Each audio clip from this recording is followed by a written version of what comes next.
Oi, oi, oi. Vamos começar mais um Agosto Dourado do Instituto Loffman. Vamos começar com tudo, hein?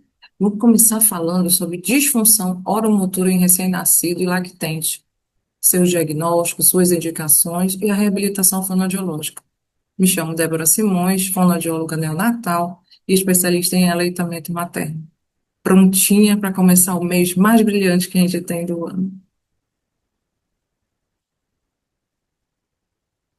A gente vai começar se questionando sobre por que falar sobre disfunção oral em bebês?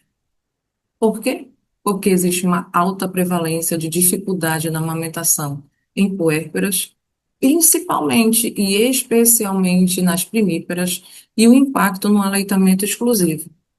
E a gente se pergunta também, será que todo bebê que apresenta dificuldade para mamar tem uma disfunção oral? Qual o papel do fonoaudiólogo na maternidade, no alojamento conjunto e no acompanhamento ambulatorial desse nascimento? Eu vou deixar essas três perguntas para vocês e a gente vai tentando responder ao longo da nossa conversa. A, o que seria definido realmente uma disfunção oral? A gente considera a disfunção oral como uma alteração na execução dos movimentos ou posturas dos músculos orofaciais envolvidos nas funções de sucção, deglutição e respiração, que impactam no crescimento e desenvolvimento craniofacial desse bebê, que é resultante de uma sequência de eventos ou ausência de intervenção em períodos críticos. Quando a gente vai avaliar nós da fonoaudiologia, a gente precisa de três funções equilibradas. Quando o bebê nasce, principalmente o bebê a termo, que é a sucção, todo bebê nasce com um reflexo primitivo de sucção, que a gente vai falar daqui a pouquinho, o reflexo de deglutição e a coordenação desses fora da barriga com a respiração, né? Então, caso isso não aconteça, eu posso ter uma disfunção, eu posso ter um atrapalhamento, eu posso ter uma incoordenação na hora de amamentar por causa dessas três funções. E ela tem que ser feita, tem que ser observada logo ao nascimento, e se por algum acaso tiver algum tipo de disfunção, tem que ser feito logo a intervenção o mais rápido possível.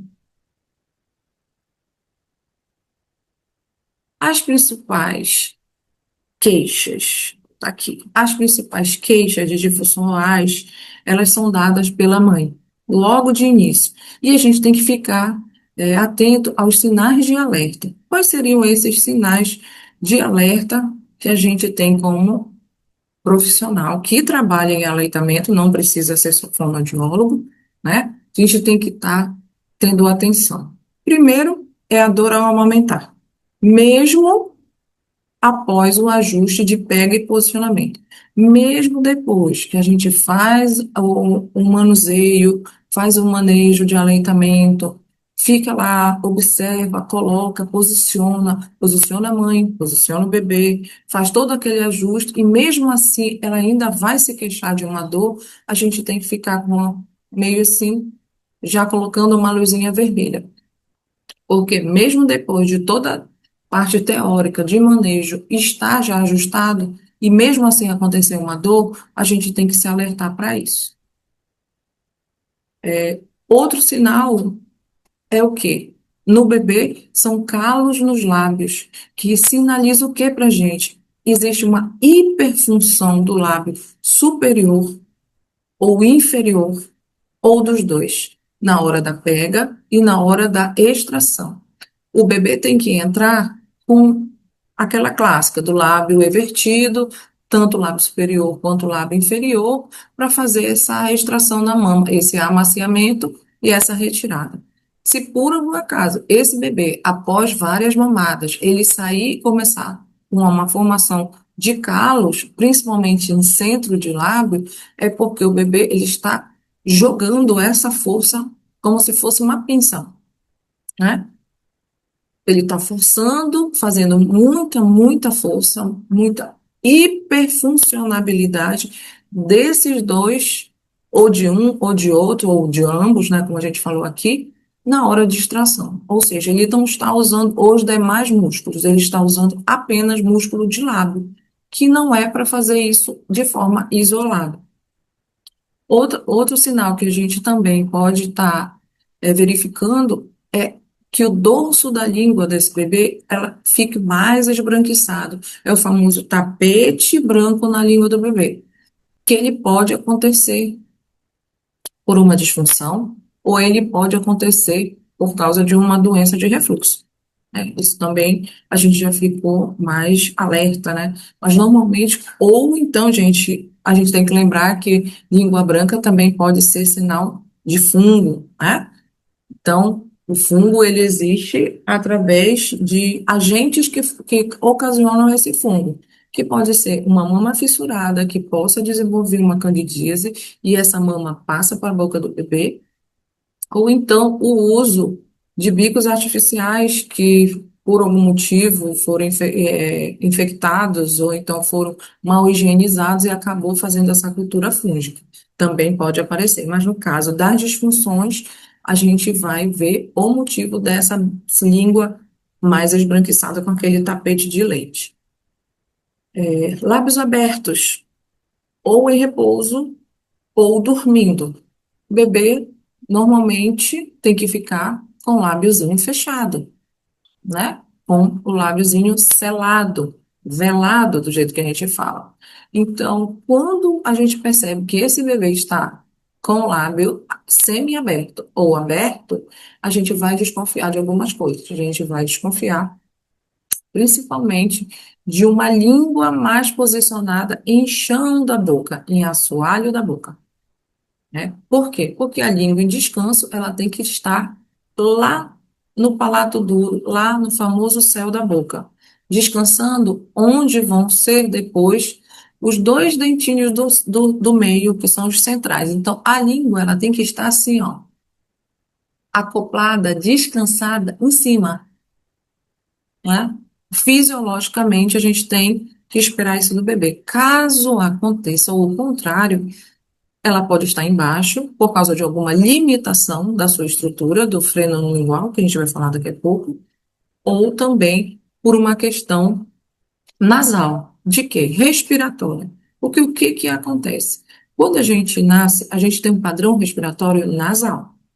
Se por algum motivo esse padrão for modificado, ou por um estreitamento de coanas, que às vezes o bebê nasce com estreitamento, ou com edema, que às vezes eles nascem também com esse quadro de edema e vai passando com o longo do tempo, então fica mais difícil ele, na hora de amamentar, ficar apenas com essa respiração nasal. Então, o que que acontece? Ele acaba abrindo a boca para ajudar. Na hora que ele for mamar, está tampado aqui e tampa a boca também, enche de mama, existe o esforço e logo ele larga porque ele tem que respirar.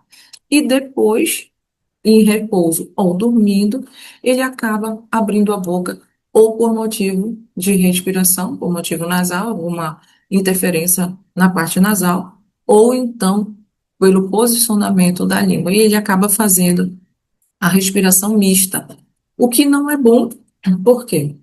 O nosso aparelho todinho, ele vem preparado essa parte de nasal, respiratória, ele vem preparado para umidificar, para filtrar, para fazer aquecimento do ar que é respirado, para purificar. Então, ele fazendo isso aqui, ok, né? Agora, ele fazendo também pela boca, fazendo essa respiração mista, parte do ar vai entrar com todas as impurezas, não é? Então, se esse bebê é um bebê em desenvolvimento, são células em desenvolvimento, essas células vão acabar sendo atingidas com impureza desse ar respirado de forma mista, né? E a mãe pode sentir também o bebê mastigando o peito. É quando a gente faz a avaliação, a anamnese, que a gente pergunta para ela, tem sensação de mordida? Eu sei que o bebê não tem dente, mas tem a sensação de mordida? Ela diz assim, às vezes tenho. Por quê? Porque quando existe alguma limitação, principalmente de língua, ou uma desorganização dentro da boca, o bebê ele compensa. Ele usa outros músculos que não são os destinados àquele movimento de amamentação para compensar. Às vezes ele cansa, músculos das bochechas, às vezes ele cansa, então ele usa só o dorso da língua para extrair esse leite. Então ele arrasta o mamilo até o céuzinho da boca, que é o palato duro, e começa a extrair apenas com a parte de trás da língua, que elas também às vezes reclamam de sensação de lixa, de lixamento, né? Por mais que não tenha dente, tem um rebordo, né? Tem a parte de rebordo alveolar, que é a parte óssea, que vai preparar para o nascimento dos dentes a partir de 6 meses. Então, mesmo assim, aquela parte óssea que é mais endurecida, ela pode realmente causar ferimento na mãe também, né? E ela pode ter essa queixa de mastigação de peito. A mãe também pode sentir que a pega do bebê, ela é folgada, né? Ou seja, como se fosse frouxa, né? Ela diz é frouxa, é folgada, parece que não tem pressão, parece que ele não tem força para retirar. E pode acontecer também diante de uma disfunção, de uma possível disfunção oral, né? Aqui, como a gente falou, são mais imagens dos sinais que a gente pode ter. Aqui, ó, os calos que a gente conversou, ó, calinho aqui, calinho superior, calinho inferior, ó, mais próximo, tá? Ó, aqui, tá vendo como faz muita, muita pressão. Começa normalmente pelo centro e depois ela pode ir variando porque ele vai compensando mesmo, né? Aqui a linguinha esbranquiçada que a gente comentou. Aqui não é candidíase, aqui é um tapete de leite mesmo que a gente diz que ocorre, normalmente pós-mamada. Se a gente for reparar aqui, depois da intervenção, a diferença, né? Diferença mesmo. Aqui o bebê dormindo, a gente nota o quê? Boquinha aberta. Se vocês perceberem, a língua está realmente no assoalho da boca. O que pode ser, ó, lábio ressecado. Se vocês prestarem atenção aqui, tem um calo também, né? Então, isso aqui é uma abertura muito significativa. Normalmente a gente orienta a mãe vir, tá aberto, vem e fecha, né? Agora, se tiver muita, muita alteração, muito impacto de estrutura, aí vai ter que ter uma intervenção cirúrgica aqui para a gente fazer uma readaptação, uma readequação. E o que elas mais reclamam é de dor ao amamentar. Não tem jeito, né? Se aqui causa dor, né? Então elas acabam relatando essa, essa situação de queixa de dores, né? Na pega, no aperto, no lixamento, né? Na sensação de mordida. Então é isso que elas acabam relatando para nós. Aqui vamos passar, deixa eu achar, as principais disfunções que a gente encontra no dia a dia. O que que a gente vai ver de disfunção? O que que pode causar essa disfunção? Instabilidade do ápice da língua, bem na ponta da língua durante a mamada, que é a que a gente diz que a língua fica sambando, que a língua fica dançando, né? É uma língua que não consegue fazer aquela coordenação de sucção, né? Aqueles movimentos de coordenação. É uma língua perdida, né? O bebê literalmente não sabe o que fazer com o peito diante de uma língua que está incoordenada. A gente pode achar também uma hipotonicidade de língua, um enfraquecimento, né? Uma flacidez de língua, de lábio e de bochecha, às vezes o conjunto disso tudo, de forma isolada, mas às vezes também de forma conjunta. A gente pode também ter como disfunção alteração de mobilidade de língua, ou ela não anterioriza, ou ela não posterioriza. Então, se ela não fizer a língua, não, quando a gente entra, o bebê entra para fazer a retirada de leite, quando ele entra em seio materno, ele entra, abarca, amacia, e ele vai elevar essa língua, ele vai jogar para cima, jogar para trás. Vai jogar para frente, jogar para cima e jogar para trás. Então, se essa língua não anterioriza, ele não faz o amaciamento. Se ela não posterioriza, ele não consegue fazer a maior pressão que tem dentro da boca dele, que é o da retirada efetiva desse leite, né? Posturas inadequadas de ófas. O que são os ófas? São os órgãos fonoarticulatórios em repouso e, consequentemente, na mamada. A nossa boca aberta, que a gente viu aqui, e a nossa língua baixa, que essa bebê aqui é um clássico. A boca muito aberta, em repouso, no caso ela está dormindo, e a língua muito baixa. O retrognatismo, que é importante, que a gente vai atrás do quê? Todo bebê nasce com uma retrognatia fisiológica. Por quê? Porque durante o passar dos meses, o rosto desse bebê ele vai ficar mais alinhado. Se a gente for perceber, nós maiores, já desenvolvidos, a gente tem um alinhamento de nariz, mandíbula, nariz, maxila e mandíbula. Os bebês têm essa mandíbula mais para trás, fisiologicamente, porque exatamente toda vez que eles vão ao peito, é a primeira coisa que eles fazem de movimento é jogar essa mandíbula para frente. Então, jogou a mandíbula, jogou a língua e fez os quatro movimentos.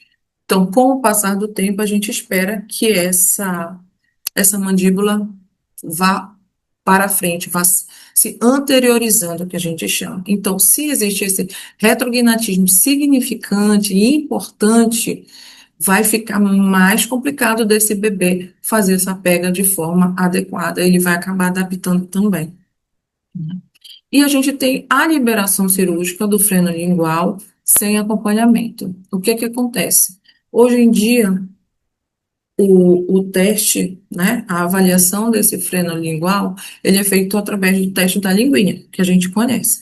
Então, se por algum acaso essa alteração for detectada, ela vai ser encaminhada para um cirurgião dentista, um cirurgião pediátrico, um profissional que possa realizar essa avaliação e tomar essa conduta. Porém, a liberação em si, de forma isolada, se tiver muita disfunção, ou então tiver muita alteração durante esse manejo, ela não vai se corrigir. A grande maioria se corrige, tá? Mas tem uma porcentagem que não fica legal mesmo, então ela tem que ter um acompanhamento. Então, liberar por liberar um freio lingual alterado e não ter acompanhamento não vai dar em nada, né? Às vezes, a gente vê situações que eles têm até reabordagem cirúrgica e não é isso, é falta de acompanhamento mesmo. Nesse caso, é fonoaudiológico, tá? Para quê? Para saber até onde esse freio precisa de intervenção terapêutica ou então é só manejo mesmo, porque mesmo, o que que a gente tem que entender? Essa formação de estrutura linguagem é muito cedo, é antes da 20ª semana, é antes de 16 semanas, é por volta disso. Então, é muito cedo. Então, essa memória de movimentação de língua e de deglutição ainda é intrauterina. Então, para que isso aconteça depois, gente, isso 16, vamos marcar 20 semanas. O bebê nasce com 40, 41. Então, é toda uma memória, né, intrauterina que aquele bebê está carregando, mesmo depois de nascido, né? Embora tenha o movimento, tenha o comando, tenha a função, ela pode acontecer de forma disfuncional, vamos dizer assim. E aqui, ainda nas queixas, né? A gente viu as principais, aqui, a gente viu as principais, deixa eu botar aqui, as principais disfunções. Agora a gente vai atrás das queixas. A mãe pode sentir a língua como uma lixa no mamilo, como a gente tinha comentado antes, né? Por causa da compensação. Por algum motivo, essa língua não está conseguindo elevar de forma a contento, e ele pega o dorso da língua, que é a parte que está fixa dentro da boca, né? Que a língua não está toda solta, né? Se por algum acaso essa língua tem alguma limitação para subir, ele joga esse mamilo para o dorso da língua, encosta no céu da boca e faz essa retirada. E é a sensação de lixa que ela tem, porque ele está língua e osso, né? Que ele tem dentro da boca. Então a mãe tem essa queixa. A gente também tem os estalos, tem os ruídos, que a língua sobe, sobe, sobe, só que existe uma resistência por causa dessa estrutura e ela limita. E essa língua cansa. E quando essa língua cansa, o bebê faz. E ele é quando a língua cai e quando ele começa a compensar com outros, né? Com outros músculos, essa retirada. Né? Normalmente é quando eles fazem covinha, porque a gente não suga fazendo covinha, né? A gente não mama fazendo covinha. Se eu faço covinha, a minha língua está embaixo, está no assoalho, e eu estou usando outros tipos de músculo, é como se eu estivesse num canudinho, né? Diferente de eu mamar com a boca bem cheia, com a bochecha bem arredondadinha, e a gente vai ver a compensação, né? É aí que ele compensa músculos que estão em bochecha, que eles usam o bucinador, e eles começam a fazer aqui, ó. É quando eles compensam o lábio também, e eles começam, ao invés de fazer aqui, eles fazem com os lábios. É por isso que acaba ocasionando o aparecimento dos calos, né? Que a gente tinha falado, que a gente viu nas imagens. O cansaço excessivo do RN ao mamar se justifica porque é uma briga, ele tem o comando, mas não tem a função feita de forma contente, então ele cansa.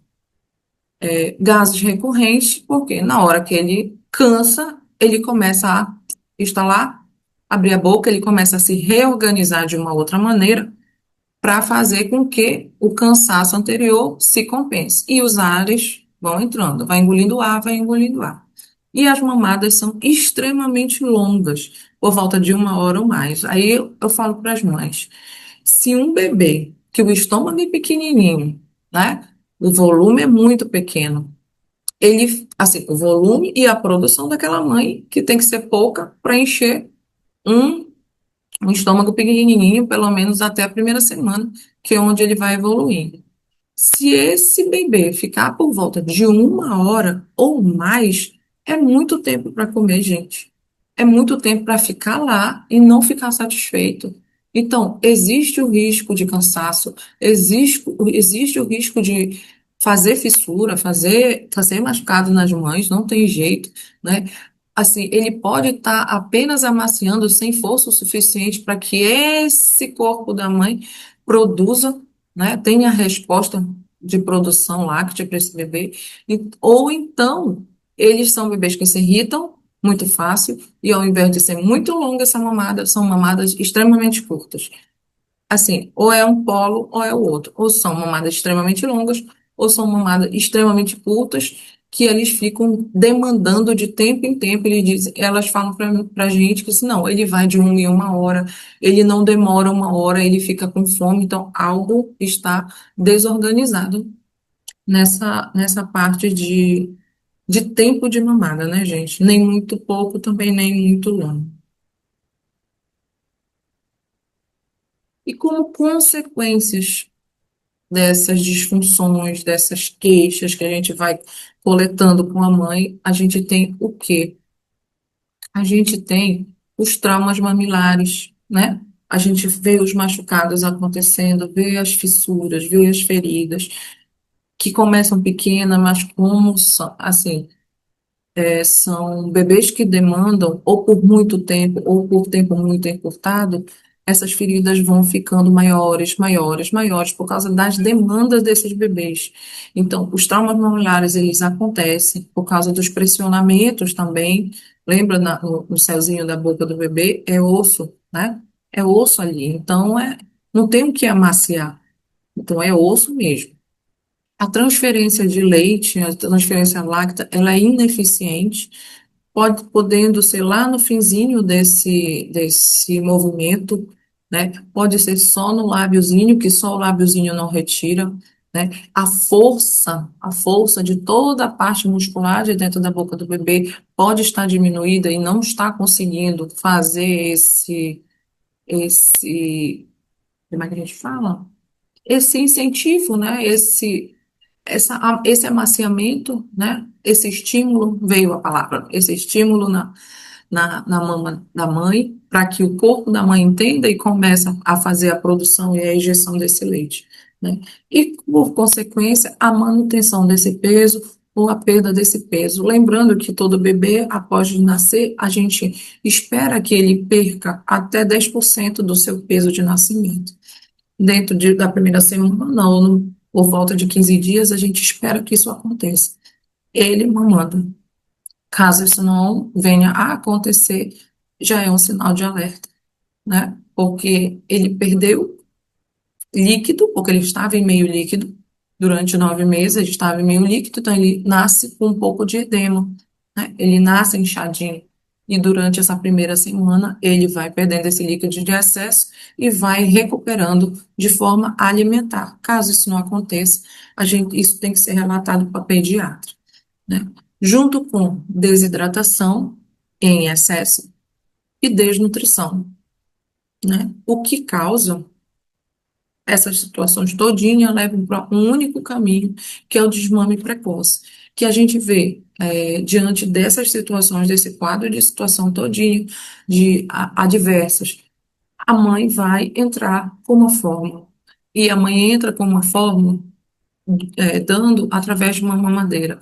É cultural, a gente sabe disso, né? É cultural, então, até para a gente explicar, né, que ela tem o poder, né, de alimentar o seu filho, existe uma longa estrada, existem muitos atropelos, existe muita gente falando e existe uma insegurança da mãe, como a gente falou lá no início, principalmente se elas forem primíparas. Aí, infelizmente, a gente chega nesse desmame até antes do primeiro mês, né? Porque ela não vai esperar para ter a primeira consulta para solucionar o que ela acha que está desorganizado nessa área da alimentação e do aleitamento.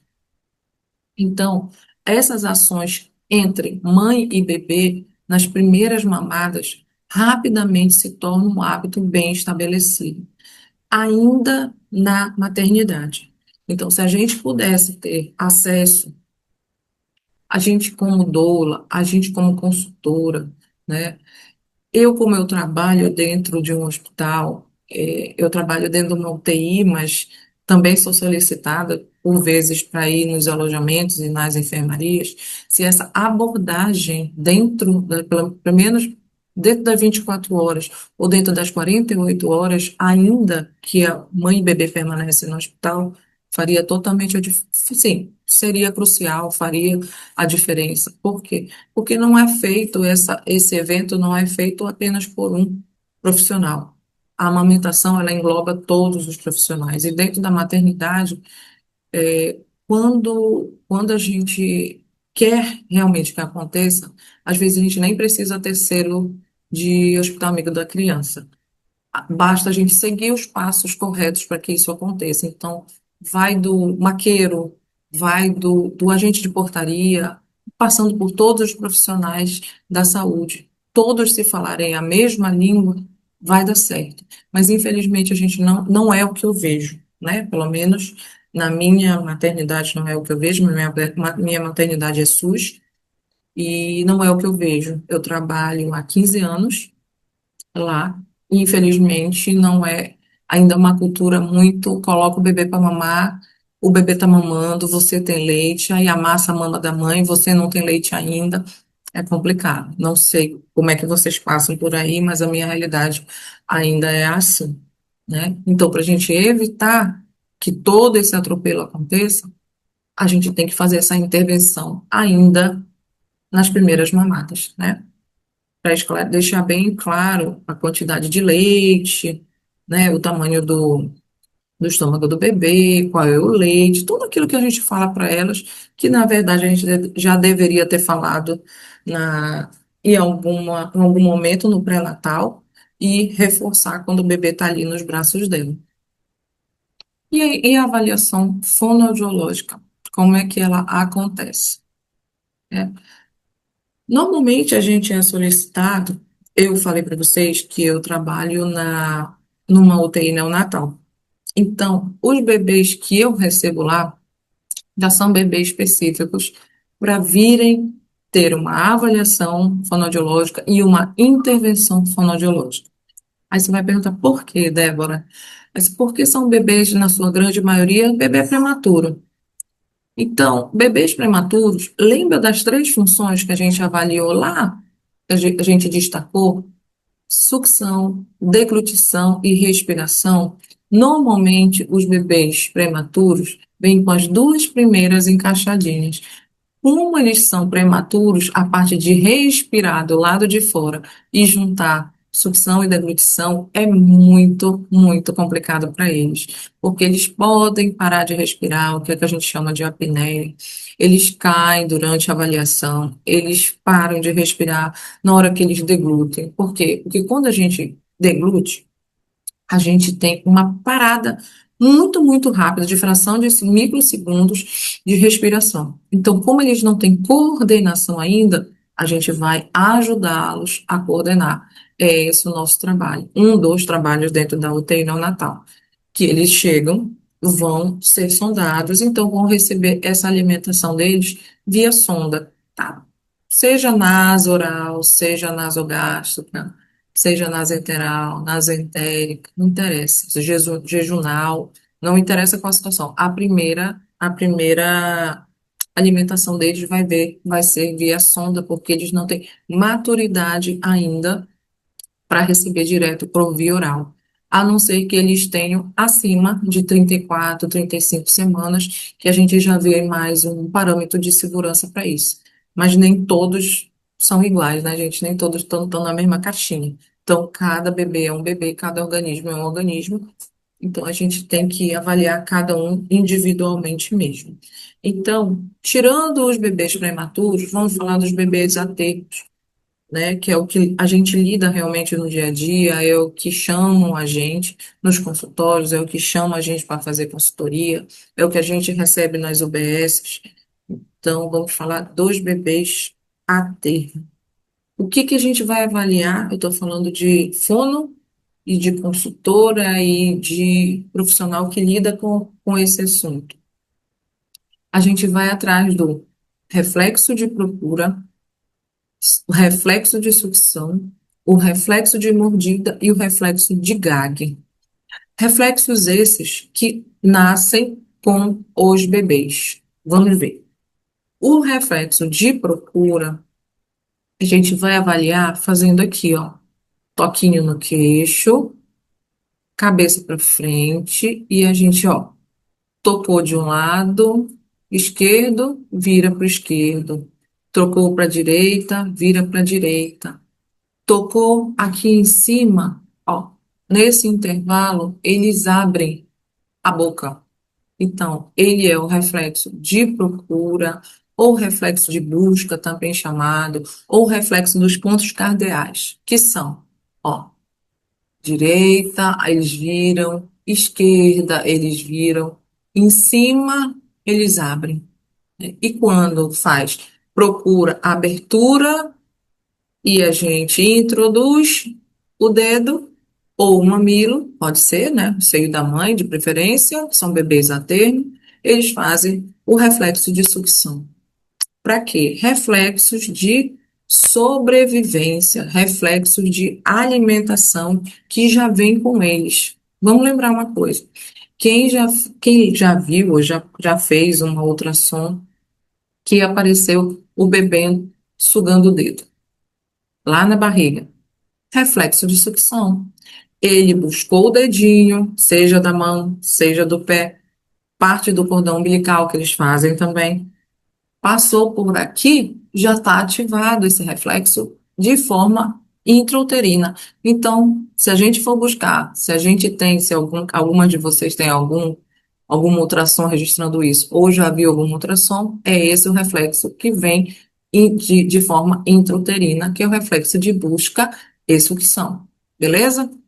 O reflexo de mordida a gente já não vai atrás dele para fisiologia. O reflexo de mordida, a gente já diz que é algo, é um padrão neurológico, né? Que o bebê não tá para morder, o bebê tá para buscar, sugar e engolir, né? Então, se ele morde muito, algo de padrão neurológico está instalado naquele bebê.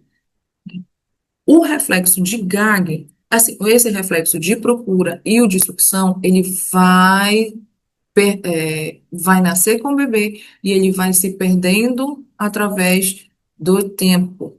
Então, até a gente introduzir, fazer a parte de introdução alimentar, esse reflexo vai ter que desaparecer entre o quarto e sexto mês. A partir do sexto mês, a gente vai apresentar um outro tipo de comidinha para o bebê, que é o quê? Uma outra textura que não é só leite, é uma textura mais espessada, né? Algo que ele possa amassar, usar essa língua para amassar essa textura. Como a gente sai do leite, de algo líquido, do alimento líquido, para algo que ele possa começar a entender como é que faz, aí a gente acaba se deparando com o reflexo de Gag, que é esse aqui. Não é o reflexo de vômito, é o reflexo de Gag, é o reflexo de proteção de vias aéreas superiores. Então, quando ele coloca que ele vai entender textura, quantidade, temperatura, formar bolo alimentar, eu preciso de musculatura de orofacial para isso.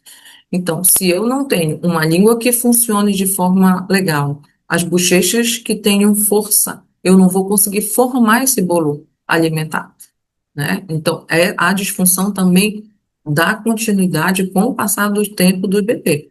Ele não é apenas em recém-nascidos, né? A partir daí, são bebês maiores que podem apresentar, sim, disfunções, caso não tenha sido avaliado e tenha tido alguma intervenção fonoaudiológica.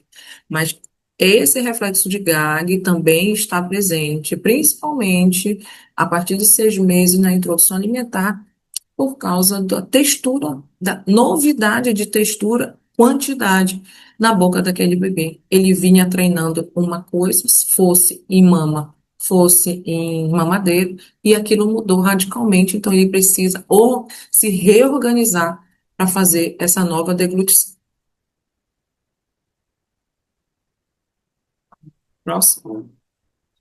E o sistema sensório oromotor, seguindo na avaliação, a gente vai ter ritmo de sucção, postura de lábios, postura de língua, canulamento de língua, que é aquela forma de canoinha, eles fazem para receber o mamilo, movimento ondulatório de língua, movimento de bochecha, movimento de músculos mandibulares, avaliação do freno lingual, que a gente falou, que é o teste da linguinha.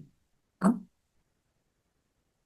A gente vai ver esses dois bebês aqui, a gente vai comparar ao choro, né? É um bebê que faz muita atenção aqui, ó, em fronte, em testa, muito suco, é muito vincado. A sobrancelha, ó, é muito. Se a gente for observar, ó, a boca, é como se não houvesse realmente. Eu sei que ao choro não existe o selamento, mas existe uma abertura exagerada. Né? Se a gente for aqui na figura, aqui no bebê mesmo, ó, a língua, a língua tensa que a gente chama, ó, uma língua tensa. Quando a gente faz o teste da linguinha, ele tem que ser em choro, principalmente para a gente ver essa elevação dessa língua, o quanto ela eleva. E a gente tem que fazer elevação e fazer manobra, tá, gente? Passou por teste da linguinha, só fez elevação, não fez manobra, não é um teste fidedigno, tá bom? Ele pode dar um falso positivo.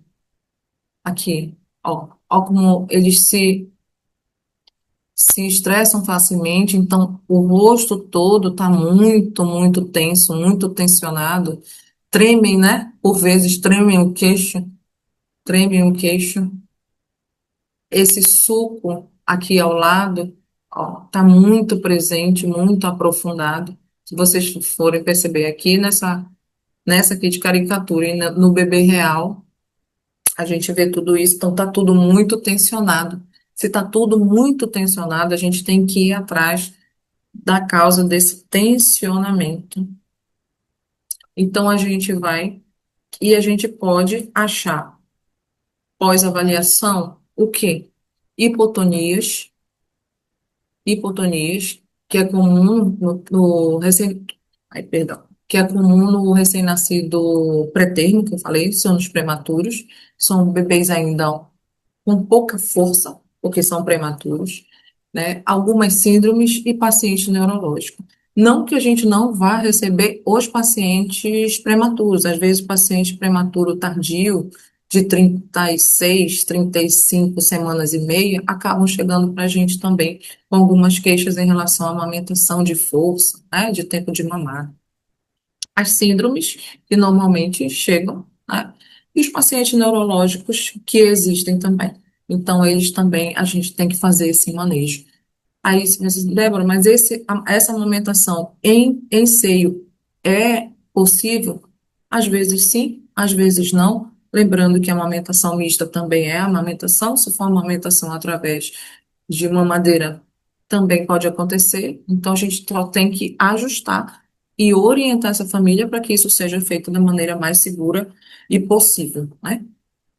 As hipertonias, o que a gente tem de pouco, a gente pode ter de muito em excesso, que são também bebês com alterações neurológicas e bebês em ambiente muito estressante também. Então, o ambiente todo está estressado e isso acaba passando para o bebê também, né? A retração de língua, ela acontece, né? A retração de língua, a língua está muito retraída e ela acaba dificultando na extração desse leite, na retirada láctea, porque ela está muito atrás, né? Essa língua está muito atrás, então ela não consegue ir para frente, fazer esse amaciamento e fazer essa retirada no final. Da quantidade que poderia tirar, ela acaba sendo mais diminuída. Ausência de canulamento de língua, que é aquela barquinha, né? Que dá prejuízo na pressão intraoral, porque ela ajuda a fazer essa barquinha e retirar, e fazer esse empuxo, como se fosse, né, o que ele da seringa, né? Quem já trabalha com mais tempo aí em aleitamento sabe que a gente já usou seringa cortada, seringa invertida cortada para fazer mamilo, né? Então é como se fosse o movimento da bomba extratora também, seja manual, seja elétrica. É aquela pressão que ela faz de retirar. A limitação da elevação da língua, né, que é a dificuldade de, fazer essa inserção do mamilo. Lembra que se essa linguinha tiver alguma limitação para subir, ela não canola, que ela fica embaixo, então ela não canola, então ela não tem como abarcar esse mamilo para fazer essa retirada, esse amaciamento e essa retirada. Protusão de língua, que é o quê? É a língua muito para frente, né? Ampla muito para frente, que altera no vedamento dos lábios, né? A língua, a língua, lembrando, a língua é um músculo e músculo pesa. Então, se eu tenho essa língua para frente, né, eu não consigo fechar os lábios, porque ela está entre eles, ó. Não consigo, não consigo. Então, se eu altero o vedamento, eu abro demais essa boca, né? Eu abro demais e eu tenho uma desorganização na hora da retirada desse leite também. E ausência ou limitação de abertura oral espontânea. Também temos essas situações.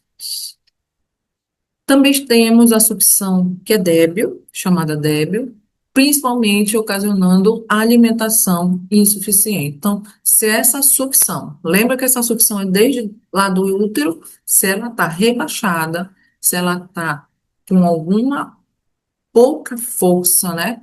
Com alguma dificuldade de força, essa alimentação não vai acontecer a contento e esse bebê provavelmente deve apresentar um quadro de desnutrição e, e de perda de peso, de dificuldade de manutenção de peso. Outra coisa que a gente acha é excessiva abertura de mandíbula. Também pode acontecer.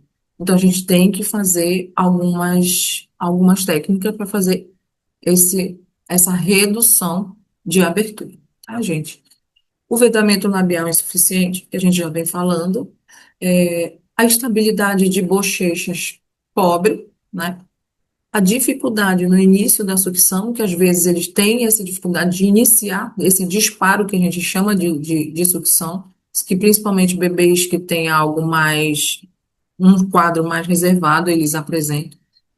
A pobre lateralização da língua, esses já servem para os bebês maiores, né?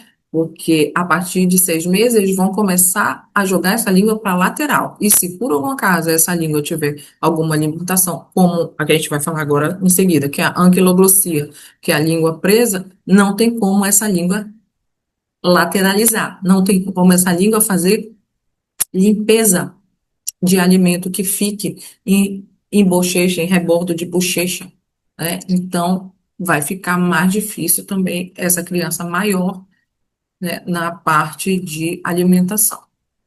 E a gente vai fazer a observação de mamada como qualquer, qualquer outro colega dentro do aleitamento materno. Então, a gente vai fazer o quê? Vai coletar uma história perinatal, vai ver padrão de mamada, vai ver a duração e frequência, os sinais de cansaço desse bebê, se existe engasgo, né? Se existe dor materna, se tem uma queixa materna de dor, se nessa história todinha entrou bico artificial, se entrou chupeta, se entrou intermediário de silicone, né? Se foi feito translactação e essa translactação permaneceu, se por algum acaso jogaram no Google e viram alguma técnica que se usa como sonda dedo, e é a partir desse momento que eles conseguiram que esse bebê se alimentasse e isso permaneceu, porque toda a técnica ela tem que ser introduzida e ela tem que ser tirada. Se o objetivo é o bebê amamentar, aleitar, ele não vai ter como fazer isso ficando num copo durante 6 meses, ele não vai ter como fazer isso ficando numa sonda dedo durante 6 meses. Não tem muita lógica para a gente, né? Se ele vai ter que amamentar, ou se ele vai ter que fazer um aleitamento, ele vai ter que lançar mão de utensílios seguros e apropriados para isso, né? Técnicas existem, mas elas têm que ser colocadas, né, ver se funcionam e retiradas, com sucesso ou não. Mas elas não podem permanecer, como é o caso do copo e da sonda dele, né? A gente faz, tá, e o uso de chupetas, né, também, para ver que tipo de chupeta que é, né, por quanto tempo, qual a duração desse uso, em que momento essa chupeta entra, porque às vezes eles dizem pra gente, as famílias dizem assim, não, só entra na hora para chamar o sono. E acabam deixando lá, porque a mãe está cansada também, não é uma rotina fácil, um bebê novo. Então tá todo mundo muito cansado, e aquela chupeta acaba permanecendo, e ele começa, como ele tem o reflexo de sucção, ele começa a permanecer com aquela rotina e acaba cansando e exaurindo os músculos de amamentação. Quando vai ao peito, os músculos estão todos cansados e ele não demanda tanto peito de forma eficiente quanto ele deveria se não existisse essa chupeta, né? A gente tem que ver o peso, tem que ver diurese, tem que ver fezes, isso tudinho a gente tem que ver. Normalmente, como a gente faz dentro de uma consultoria, dentro da avaliação fonoaudiológica, a gente também realiza a observação da mamada ao seio, a avaliação de postura, tônus do bebê. Um bebê que é hipotônico fica mais complicado, né? Tendo ele a idade que tenha, tá, gente? O bebê hipotônico fica mais complicado de amamentar, sim. Ver a parte de reflexos orais, procura, sucção, mordida, para ver quais estão presentes, quais estão diminuídos, né? Se é fisiológico aquele reflexo para aquela idade, se não é. A respeito do vedamento labial, é importantíssimo. Mobilidade, e elevação de língua, canulamento, compressão de areola e coordenação de sucção, deglutição e respiração. Aplicar protocolos e tomar medidas, né? E pontos diferenciais que são a prematuridade, como a gente conversou ainda agora, anomalias craniofaciais, alterações neurológicas, um refluxo gastroesofágico que exista, que esteja presente, seja fisiológico ou seja patológico, alergias e fatores ambientais. A intervenção fonoaudiológica, ela usa de estratégias práticas, que é o manejo de amamentação, ajuste de pega e posicionamento, estímulos de ampla abertura, controle de fluxo, pausas para arrotos quando necessário, alternância de seios, contato pele a pele. A gente faz facilitações orais de regulação, estímulo táteis periorais para alerta, facilitação de canulamento, trabalho suave de vedamento labial e bochechas, modulação de ritmo de sucção e deglutição, com suporte mandibular leve quando necessário, evidências clínicas de melhora funcional com intervenção fonoaudiológica, inclusive de abertura oral reduzida, educação da díase e autocuidado materno, né, que não é só o bebê, a mãe também tem que ter cuidado, a mãe tem que ter que estar bem, né, bem alimentada, bem de saúde mental, com um apoio bom, né? Nem todas têm. Orientações sobre sinais de transferências efetivas, dor aceitável versus dor de alerta, prevenção e tratamento de fissuras mamilares, rotina de mamadas responsivas, dispositivos e suplementação, porque a gente acaba falando sobre isso, uso criterioso do protetor de mamilo, não é que não possa usá-lo, mas deve ser usado de forma criteriosa. Como eu falei, toda técnica entra e toda técnica tem que ser retirada, né? Relactação, suplementação no copinho, né? O o plano de desmame do dispositivo, se entrar esse dispositivo que a gente acabou de falar, se tiver um copinho, se tiver uma sonda, né, que é a sonda no seio, se ela entrar, a gente vai ver como é que esse bebê se comporta diante dessa facilitação, se ele consegue coordenar tudo isso, e a gente vai tirar esse dispositivo, não pode permanecer até os 6 meses, quando ele vai fazer a introdução alimentar, né? Os encaminhamentos para os colegas e a interdisciplinaridade que ela tem que acontecer, porque como a gente sabe, a amamentação ela não acontece só na mão de um único profissional, graças a Deus, né? Consultoria em amamentação, quando a gente achar necessário, né? Encaminhamento para pediatria, encaminhamento para odontopediatra, para o otorrino, para o físio, para o TO, encaminhamento ao banco de leite, né? Então a gente tem essa rede todinha montada para que a gente possa proteger essa amamentação. E a gente tem um planejamento terapêutico dentro da fonoaudiologia, que a gente tem como objetivo final o ganho funcional, a alimentação segura e eficiente. Se não tiver segura nem eficiente, a gente não chegou ainda no nosso ponto final do nosso planejamento terapêutico. Não tem como a gente dar alta para um paciente que não tem alimentação de forma segura. Então, existe um risco grande de aspiração e engasgo, e esse bebê corre um risco de vida, tá, gente? Então, ele corre o risco de se engasgar, ele corre o risco de broncoaspirar, e fazendo isso, ele vai ter que ser internado, provavelmente num UTI, então a gente muda todo um quadro que a gente podia ter ajudado bastante, tá? Então, a gente tem que ter responsabilidade quando a gente fala de alimentação para esses pacientes. Evitar o desmame precoce, adaptar quando adequar não for possível, tá? Adaptar. Então, a gente adapta quando adequar não for possível, principalmente para os pacientes neurológicos, tá? Ou então, quando a mãe relata que ela não deseja amamentar, ou então que ela está muito cansada, então que para aquele bebê aquela história não vai ser daquele jeito que ela sonhou um dia.